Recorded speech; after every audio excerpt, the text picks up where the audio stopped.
मैं कुछ नेताओं के नाम लूंगा जिनसे बहुत ज़्यादा उम्मीदें थी आपके समर्थकों को कि वो नरेश मीणा के लिए बोलेंगे। सबसे पहला नाम है सचिन पायलट। लगता है आपको मलाल है कि वो उतना नहीं पैरवी कर पाए? नहीं, मुझे 1% मलाल नहीं है। अच्छा। इसलिए नहीं कि मेरे पास कोई सूचना थी कि पायलट साहब वहाँ महाराष्ट्र जाके वहाँ समरावता जा रहे हैं। अच्छा। लेकिन 2 तो सांसद पहुँच गए, मुरारी हरीश जी साहब, आप जाओगे तो हम तो सांसद से इस्तीफा दे देंगे। अच्छा। हम तो सांसद के पद से इस्तीफा दे देंगे अगर आप समरावता गए तो। फिर कुछ हमारे जो मेरे यूनिवर्सिटी के साथी थे मुकेश भाकर जैसे, वो चले गए। और ये आपके खिलाफ गए?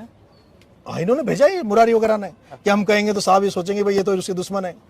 कुछ और चले गए कि साहब वो तो पूरे जाट उसके खिलाफ हो गए, 5-10 हज़ार वोट आओला, आप जाओगे आप भी बदनाम हो जाओगे, क्यों जा रहे हो? पायलट साहब नहीं आए।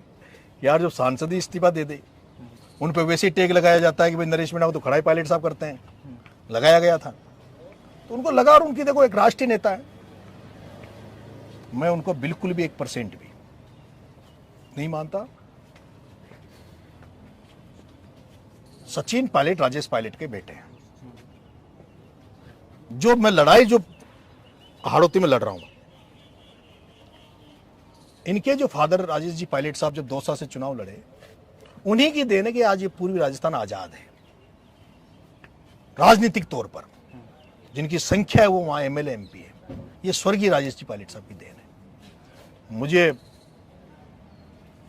जैसे लाइक फादर लाइक सन, तो वो गुण तो पायलट साहब में होंगे ही सही। और इसलिए मैं ये भी मानता हूँ बहुत सारे युवाओं को मौका देते हैं, छात्र राजनीति से आए हुए सभी लोगों को मौका देते हैं, लेकिन मजबूरियां बहुत हैं। हमारे सारे लोग जब ये चले जाते हैं, जहर लेके चले जाते हैं, जहर की पूड़ी लेके, साहब नरेश को मदद कर दोगे तो जहर खा जाएंगे। राहुल गांधी पायलट साहब से पूछेगा कि नरेश की तुमने मदद क्या कि कांग्रेस का एक सांसद छोड़ के चला गया, तो क्या जवाब देंगे वो? तो ये मजबूरी है रहती है देखो राजनीति में। किरोड़ी लाल मीणा की क्या मजबूरी मानते हैं? अब डॉक्टर साहब तो सीनियर नेता है, सम्मानजनक नेता।